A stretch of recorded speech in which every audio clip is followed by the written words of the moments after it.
Red Bull has claimed yet another 1-2 finish this season, leaving everybody wondering how they can be defeated. Despite starting from pole position, Sergio Perez couldn't secure the win, while his teammate Max Verstappen had to start from the 9th position due to Charles Leclerc's Q3 crash in qualifying. However, Verstappen managed to overcome this minor setback and ultimately emerged victorious. Let's take a closer look at what happened during the Miami Grand Prix. Keep watching. Verstappen made his way up to second place behind Perez by lap 15, overtaking multiple cars in the process. He then executed his alternate strategy flawlessly, starting on hard tires and making them work to his advantage. When Verstappen eventually pitted on lap 46, Perez took the lead, but only had a narrow 1.5 second advantage over Verstappen. However, the Dutchman quickly caught up and overtook Perez just 2 laps later thanks to his fresh set of medium tires. From there, Verstappen held on to his lead and went on to claim the victory. Having conquered Bahrain, Saudi Arabia, Australia, Azerbaijan, and now Miami, the RB19 has demonstrated its dominance across both high-speed and technical circuits. As a result, former world champion Jenson Button is now raising doubts about where Red Bull can be realistically challenged in the remaining 18 rounds of the competition.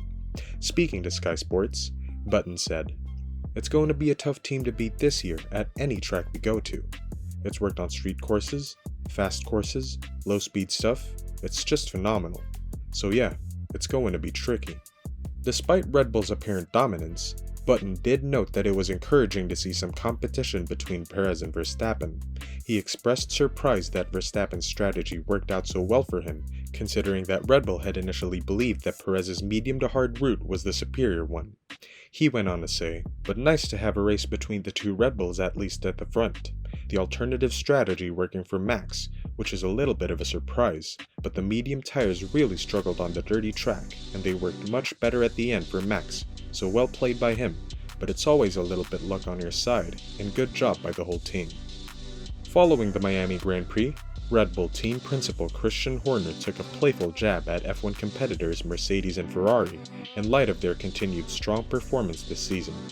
While speaking to the media, he expressed satisfaction with how well they performed while stomping on the current struggles of their fiercest rivals, saying, "5 races, 5 wins, plus the sprint, 4 1-2 finishes. We've never, ever had a start like this. We are wondering, where are the others? We have made a normal step over the winter. Where did Ferrari and Mercedes go? They are working hard on big upgrades for Europe. With a penalty, we have to upgrade our car later in the year. It's important for us to get as much fresh air as we can between ourselves and the opposition." Even as drivers don't expect much from the competition. After the race, Verstappen, Perez, and Alonso from Aston Martin were seen conversing in the cool-down room. The Red Bull drivers reportedly appeared surprised to learn that George Russell had secured 4th place in the F1 Miami Grand Prix. But what isn't shocking is yet another Fernando Alonso podium finish. Despite securing 4 podium finishes out of 5 races, Fernando Alonso is not content and is aiming to challenge Red Bull in the upcoming races. The only race in which the 41-year-old failed to earn a trophy so far this season was in Azerbaijan.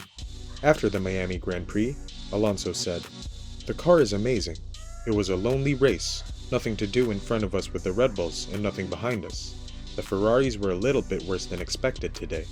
Not easy, it's never easy, but a lonely race. We take the podium and go into the Triple Imola, Monaco, and Barcelona, where we hope to keep on going." At the beginning of the year, a podium was amazing. Now, with 4 podiums, we obviously want more. At least a 2nd place, but the Red Bulls are always unbreakable and super fast. Maybe Monaco, maybe Barcelona, we will have a possibility.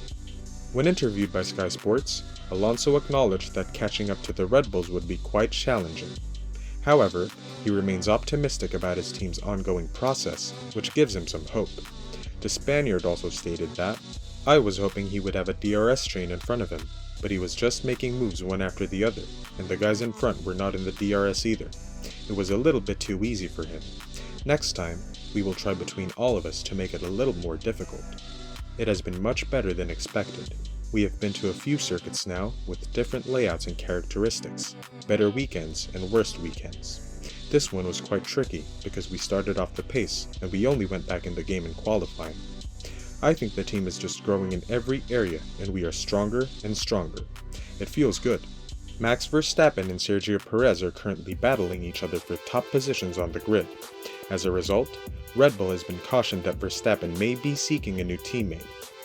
Max Verstappen, who is aiming for his third consecutive championship title, is currently leading Sergio Perez by 14 points in the drivers' standings.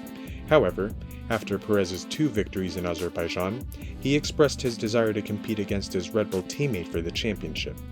Team principal Christian Horner described this as a luxury problem, but former F1 driver Ralf Schumacher claims that it is evident that Verstappen wants Perez removed from the Red Bull team, saying, "It's difficult, and from my point of view, it's clear that the Verstappen side wants a new teammate. I hear these rumors everywhere. I see it as a problem that Perez knows. His time at Red Bull Racing will expire. He's fighting for his chance to play up front, to win, to have a say in the title. It is like this. The teammate is always the biggest competitor, and who knows what possibilities there will be later. You can see from Lewis Hamilton how fast it goes. That's why Sergio is now becoming more selfish, and as far as selfishness goes, Max Verstappen can't complain. Max does it very well. He's rightly number 1 on the team, but he also clearly defines his territory. Being his teammate is certainly not easy. I certainly wouldn't have wanted to be. If there is a troubled relationship between Verstappen and Perez, then it would make sense to part ways with the Mexican. If you look closely, you can see that the teammates don't get along well. And if a team has 2 drivers who don't harmonize with each other, then that's a big disadvantage for the team in the end. Around a year ago, Perez signed a 2-year contract extension that binds him to Red Bull until the conclusion of the 2024 season. As a result, if Verstappen has any issues with his teammate, he may have to wait until the end of the next season before any changes can be made. Schumacher has previously commented on the tension between Verstappen and Perez. He believes that Red Bull has options available, including Yuki Tsunoda, Daniel Ricciardo, and other drivers on the market if they choose to go in a different direction. But which of these 2 drivers will they go with when it's time to make a decision? In the past, ex-McLaren driver Ricciardo has stated that he is only interested in a top team, which limits his options. Nevertheless, the 8-time race winner appears eager to secure promotion and become Max Verstappen's teammate once again. Before the weekend, he shared that an upcoming test would provide him with an opportunity to demonstrate his abilities to the team's decision makers. He said, "I'm going to jump the car in July, so only a couple of months away. I'll get back behind the wheel. I'm sure that will also really stimulate me and give me all those feels back. Naturally, I'm going to try and put a bit of pressure on myself for that, and I guess remind the team that I can still do it, and see how it goes." Franz Tost, the boss of AlphaTauri, has proposed that Yuki Tsunoda may be prepared to move up to the top team by 2025, but Christian Horner remains uncertain about both drivers, which means that Red Bull's succession strategy is unclear. He dismissed the suggestion that the team was contemplating giving Daniel Ricciardo a racing comeback, stating prior to the season that they were focused on their existing drivers. "We certainly have no plans to utilize him other than in that third driver role, to combine with the commercial activities that he will be performing." And speaking on Tsunoda, he said, "I don't think he's at that level yet, but he's making great progress." If you got to pick, who would you choose as Max Verstappen's teammate should things completely fall apart between him and Perez? Let us know in the comments below, and don't forget to subscribe and ring that notification bell for the hottest F1 news.